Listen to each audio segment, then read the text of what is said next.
The anticipation building on the Mexican side of the border on the day Title 42 was set to be lifted. These videos shot by a migrant and provided to CNN show migrants in Matamoros using rafts to cross the Rio Grande.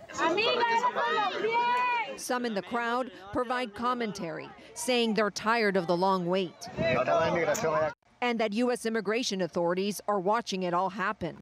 I'm in Brownsville, Texas. The river is right behind me. Our drone cameras capturing a similar scene. A large group of migrants on the Mexican side, a large law enforcement presence on the U.S. side, and our cameras were rolling as a group of migrants, including a child, crossed into the United States and turned themselves into authorities. All this contributing to what one law enforcement source says is up to 1,200 migrants turning themselves into border authorities every day in this part of South Texas.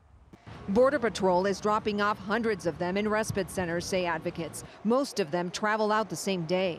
But local shelters are starting to see an uptick of migrants who can't afford to. So migrants from all over the world? Yeah, they're coming in from all over the world. Like this family from Venezuela who say they sold everything they owned and borrowed money to migrate to the U.S. as the situation in their country became unbearable. They say that about 4 months ago, word spread in Venezuela that the U.S. border was open. Y fue cuando ustedes decidieron venirse. That's why you decided to come here. Sí. Omar and Glenny want to go by their first names only because of fear it could impact their case. For 29 days, they braved the elements with their 8-year-old daughter Camila in an encampment in Matamoros. Once you got to the border, you realized that the border was closed. They turned themselves into immigration at the port of entry this week. What would you tell migrants? Que no vendan nada. He says that it's not worth selling everything you own to come to the United States because the border is closed. As evidenced by these videos showing migrants risking their lives and the lives of their children to end their wait in Mexico and start life in the U.S.